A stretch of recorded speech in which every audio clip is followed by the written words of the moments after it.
The sentence has two parts, one is subject and one is predicate. So let's take up some sentences.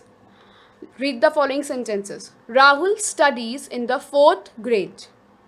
Rahul lives in Mumbai. Rahul plays cricket.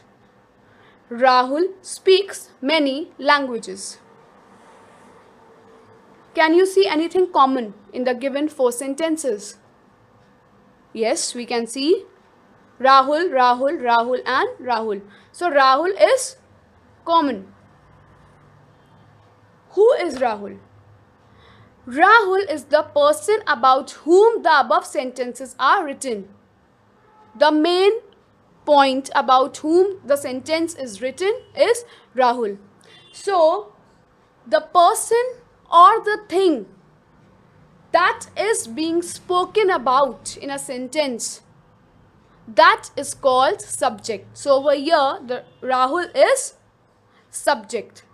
The person or a thing that is being spoken about, the sentence belongs to that proper thing or that proper person, particular person which we are talking about, that is known as the subject. The part that tells about Rahul, the action and the other details about him is called as predicate. So over here in these 4 sentences you can see Rahul studies in 4th grade, Rahul lives in Mumbai, Rahul plays cricket, Rahul speaks many languages. So over here, the other part of the sentence, apart from Rahul, this part is telling something about Rahul, where he lives, where he studies, what he likes to play.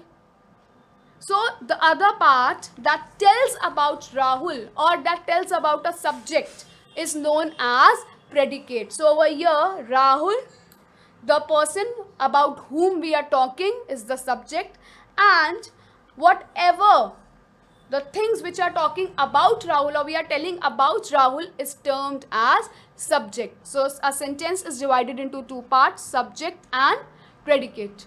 Subject, the person or a thing we are talking about, and the predicate, whatever we are telling about the subject, is termed as predicate.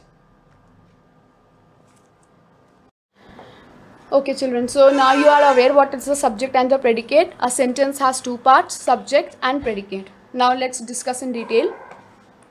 Subject, the person or a thing that is being spoken about in a sentence is called subject. As I told you, the person or a thing that is being spoken about in a sentence is called subject. It can be a noun or a pronoun. It can be a noun like Rahul, name of a person. It can be he lives in Mumbai. So it can be a noun or a pronoun. It can be one word or a group of words. For example, Ankit. It's just one word. This yellow flower. More than one word. So a subject we talk about in a sentence. It can be noun or a pronoun. We have studied this, you know it. What are nouns and what are pronouns? And it can be one word or more than one word. Now let's come to predicate. Now let's see what is there for predicate.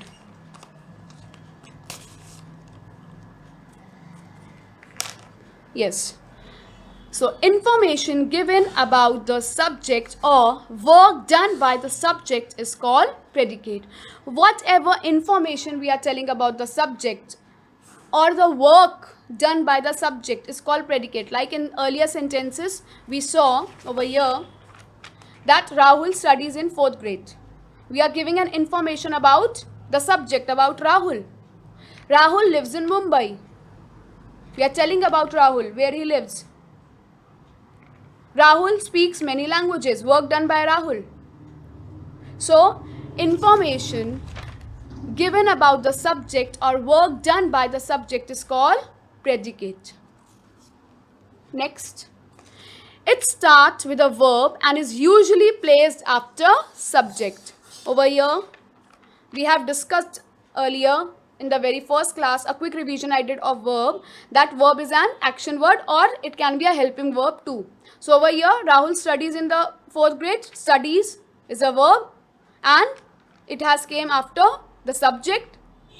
Rahul lives in Mumbai. Lives is a verb and it came after subject. So it starts with a verb and is placed usually after subject. Next, again, third point, it can be word or group of words. For example, barks and is beautiful. The dog is barking. So the dog, it will be the subject and is barking will be predicate. The flower is beautiful. So flower, we are talking about flower. We are telling about flower. So flower will be subject and the information which we are giving about flower, the flower is beautiful. So is beautiful will be predicate. Why predicate? Because it is the information giving about flower and it can be one word or group of words. Now let's take up some examples. Look at the following examples. The dog barks. The dog is the subject and barks predicate. I am going home. I is a pronoun. As I told you, a subject can be a noun or a pronoun. So I over here is the subject which we are talking about and what we are telling, I am going home. Am going home is predicate. Mom dances gracefully. Mom, we are talking about is the subject and the work done, dances gracefully is the predicate. Ankit is playing carom. Ankit is subject and is playing carom, the work done by him is predicate. Now if I say verbally, I am taking some examples verbally. Priya likes to drink milk. Priya is the subject and what information we are giving about her, that she likes to drink milk. So Priya is the subject, like to drink milk, predicate. Doctors are curing patient. Doctors, subject and curing patient is predicate. Next, he is watching cartoon. He, subject and the action done is watching cartoon is predicate. Sam wears a mask to save himself. Sam is the subject and what he does, wears a mask to save himself. Wear is a verb and after whatever after wears is written is a predicate and predicate is after subject. So I hope now it is clear what is subject and what is predicate. Now let's take up some activity.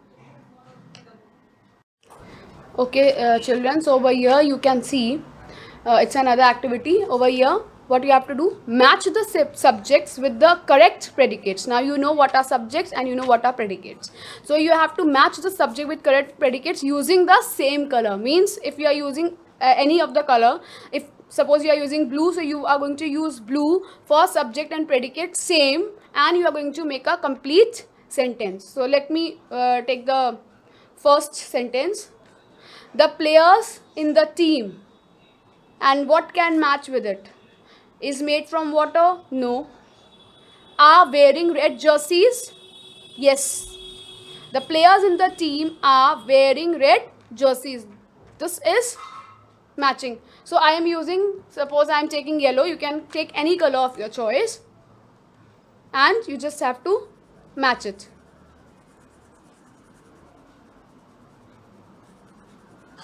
Just color both the balloons with the same color. So it is making a complete sentence. The players in the team are wearing red jerseys. Next, suppose I am taking ice. What can match? Ice, the teachers, ice are sitting in the staff room. Ice is made from water.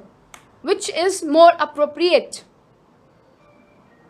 Yes, you guessed it right. Ice is made from water. And I am taking another color and I am going to do the same. I'm going to color it, both the balloons with the same color.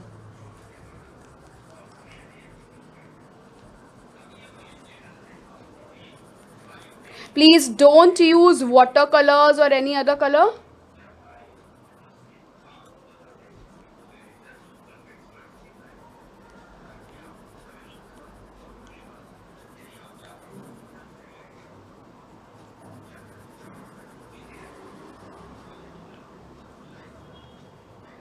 And chalo, we'll take up next sentence. Last one, it is very clear. The teachers are sitting in the staff room. Again, we'll do the same thing. We are going to color the balloons with same color, so that when we are matching them, they are making complete sense. The teachers are sitting in the staff room.